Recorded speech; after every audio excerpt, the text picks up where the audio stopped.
Média 30, télévision, votre chaîne, vos histoires, votre fierté.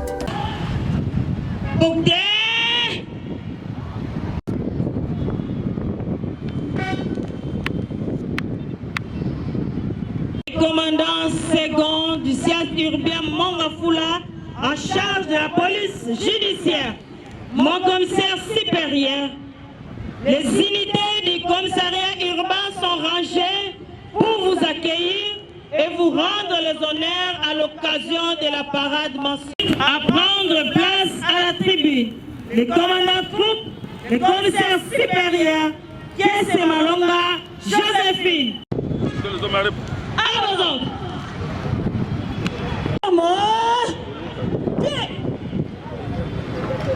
Réponds.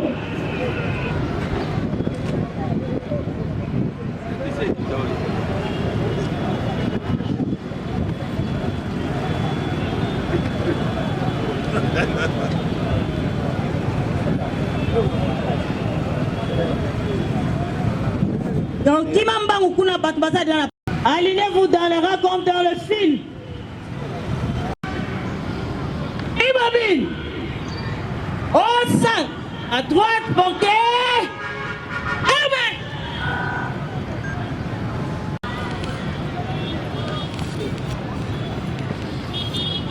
En charge de la police administrative du 7 urbain Mongafula. Mon commissaire d'occasion de la parade de ces mois. Je vous invite à passer à la troupe en inspection.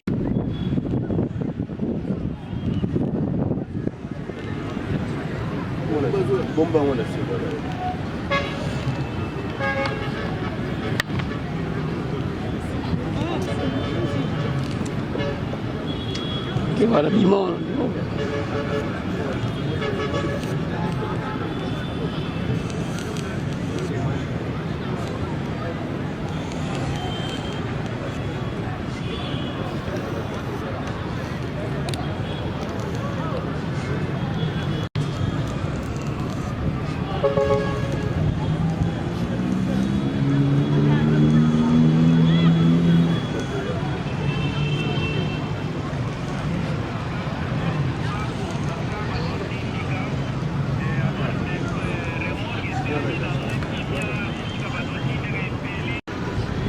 Songa pensarana aí.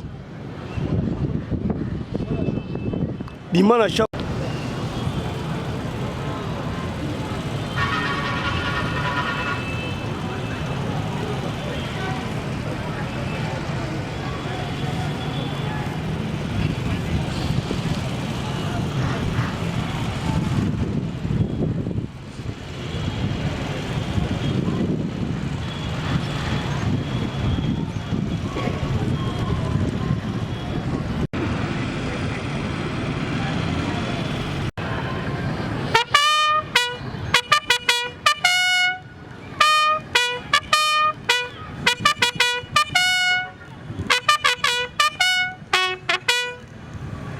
Messieurs les commandants commissariat urbain de Mongafula, mon commissaire supérieur principal, les unités du commissariat urbain sont rangées pour vous accueillir et vous rendre les honneurs à l'occasion de la parade mensuelle. Je vous invite à passer à la troupe en revue. Les commandants troupes, les commissaires supérieurs, Kiese Malonga, Joséphine.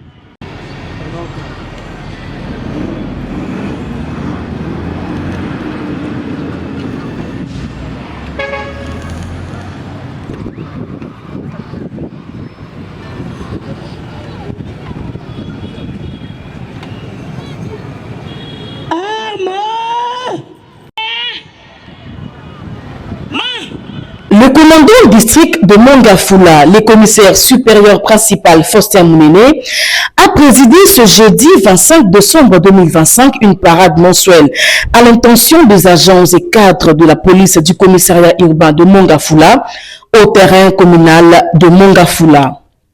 3 points majeurs étaient inscrits à l'ordre du jour, à savoir la discipline, la lutte contre les tracasseries policières ainsi que la sécurité dans la commune de Mongafula. Quant au premier point lié à la discipline, le commissaire supérieur Faustin Mounene a rappelé que le respect des règles internes est la première garantie d'une police crédible et respectée. Il n'y a pas de police forte sans discipline, a-t-il affirmé.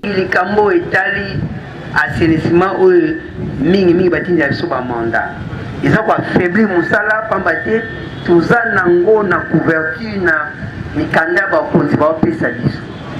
Population azali awa soki boza ba commerçant boye ba yango ki tozwa ka Mikanda ya koyebisa bino bokota na kata wenze balabala ezali wenze te. Tango kila Moussala wana soki azali na mwana kokoso biso moko commandant de l'initiative n'a pas été tout quitter la terre. Alors, ce qui n'a quitté, c'est que ma belle côte. Mais protection civile est censée chaque jour, il y a sa population dans mon longo à côté de la carte ya Wendy. Bah, oh, bah, ça ba boutique, bah, ça n'a pas limite, bah, moi, à moukier, parfois 1 mètre caca. Mais il y a ici 2 mètres au tandis il y a un autre cabilo à bilo kwana tout ça les PV à saisi d'objets tout qui n'a pas ta commission à bien à Kojibisco et ça na commissaire provincial via ministère de l'Intérieur au coopère de bilo kwana il y a un bomoni brigade d'assainissement et hôtel de ville ce qui est et qui nango et gozongate et servir les sons na comportement l'incivisme au yozango faut comprendre que balobi mboka oyo yonanga to bongisango ba police ba telemia bazeli pona ko appuyer.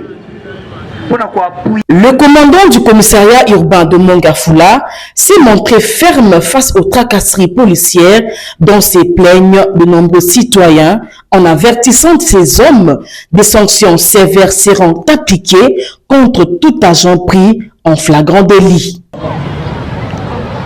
Oyo bazali awa liboso na yo na population na bafe oyo tokangeli bato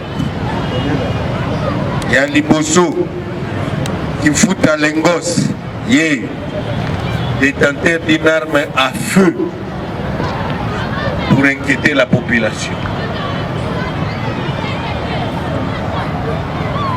Numéro 2, Moutele Tseka Ali. Oh,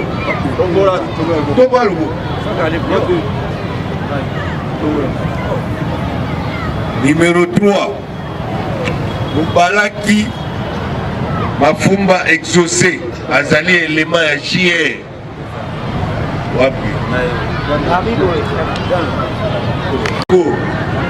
Yep spécialiste dans le banditisme urbain. Oh, ce qu'on coûte à une coutou. Ah, allez. Mondial. Enfin, concernant la montée de la sécurité dans certains quartiers de la commune de Mongafula, le commissaire supérieur Faustin Mounene a appelé ces hommes à une vigilance pour intensifier les patrouilles nocturnes. Dans la réunion du commissaire provincial, le Binabiso était dans le secteur opérationnel Nabiso. Nous devons échanger avec nos éléments afin de comprendre la réalité oyo bakondi baza transmettre na biso bango pe baye barango. Donc parade mensuelle, il y a pour transmettre baveux tout ba message de mission la commissaire provincial pendant son mandat tout ba ko mettre en exécution l'instruction et puis la inscription. La stratégie toujours la orientation la commissaire provincial, nous avons été appuyés par les unités. L'une des étapes importantes de cette parade a été la présentation publique d'un groupe de présumés criminels communément appelé Kuluna. Namakala Maï la sarepe awakaka. Awakaka Maï. Je commence pour ça Zarakia. Oui. Maïto présenté a présenté pendant l'époque général Kasso. Ouais. A Fada. Azongilisu. Yeye azongilisu. Maï. Makala. Dozana Matusa Chirac. Comment le mot? Jacques Chirac. Sélémani Mwamba. Soto Miké Bokonoté. Robin Mineur. Donc, ont pris part à cette parade des officiers supérieurs et subalternes de la PNC du district de Mongafula. Autre l'action des échantillons, autres a transféré dans le commissariat provincial. Bamsi Soubazali, na niveau de l'auditorat, parce que j'ai déjà un mandat d'arrêt provisoire. Et puis la population a été autres Tinda, baza aux arrêts, et baza à la condamner. Ils ont des mandats d'arrêt provisoire et les autres sont condamnés. Pour servir les leçons, ils ont tenté de déranger la population, pour le téléphone, genre comportement à postura, et puis créer une intoxication, beaucoup d'incivisme. Au niveau du marché pirate, éradiquer le marché pirate, c'est comme si au fil du temps, tant que vous interpellez Bango, vous s'ambitiez, voilà. Il y a un moment où bazalaki égaré, il fallait que ça soit niveau à télé pour permettre que au bazana bizalelwa na ba rotika parce que ils ont cadré na vision mo kondambo kati. Niveau ba notable to sali ba réunion belé ministre intérieur provincial azagina biso après ce biso ba décision na bango to exécuter. Ba yebi baza au courant. Ngana zana meeting de repesa bango te parce que baza régi na ba loi o ezali na niveau na bango na niveau intérieur na sengi bango en collaboration banda ba chef de riz ba ko contrôler ba présence ya bato bazomona ezali nouvelle ba yeba ko identifier bango ko répertorier bango ko sensibiliser et ba ko enregistrer bango afin que DGMP asala musala na ye notamment na ba chef du quartier bango nous surtout ba permettre ba place na kimia bisika tozali et na collaboration dans la police et kotambola vraiment ndenge ba kontra senga biso. Nous travaillons en synergie entre la DGM, chef de quartier, chef de riz, pour éradiquer tous ces mouvements, phénomènes et puis intoxication, surtout c'est l'intoxication au bazobé dans les réseaux sociaux. Ba place c'est méfier beaucoup dans les réseaux sociaux parce que les autres distraient bango mais ma peur na kati ya qui étudie tozali na yango ba pesa bazwa confiance la police na bango ya biso ya district ya Mongafula tozali wana tola pongite pour osunga bango to pesipe ba numéro pour permettre pour ba benga biso en temps réel to intervenir tant soit pe numéro surtout ya frisson pour na butu et les kaka facilement ezali 0900 90 28 05 0900 90 28 05.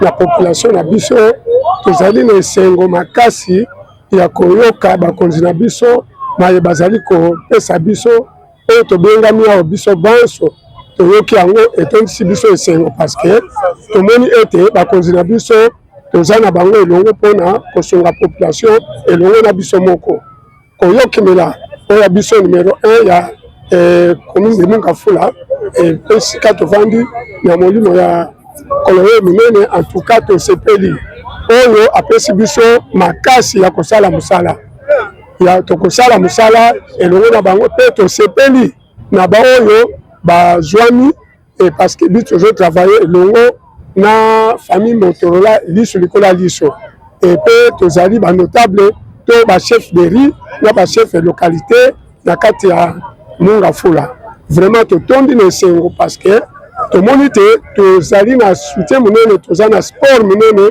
oyo ezali kosunga biso na kati ya bakartier tovandi te komonisama ete baoyo vraiment tomoni awa oyo ye apresente biso na bamosusu baza deja na kati toza na esengo mpo bango wana oyo batungisaka biso bango wana na bao bakoti deja na kati na bao batikali na bao ya présenter en tout cas esali biso esengo parce que bango wana tomoni bango vraiment tondimi vraiment ete mosala ezali kosala vraiment ndenge ateyi bapolisier na biso vraiment na biso mpe tozwi na te ya wana tofongwami mpona koyeba ete ndenge nini tokoki kotala oyo azali kotosa mbela ya colonel te vraiment en tout cas toza na esengo monene ya koyoka makambo oyo toyoki awa ezalaki te mais lokola ekomi en tout cas tozali esengo makasi boye nde ezalaka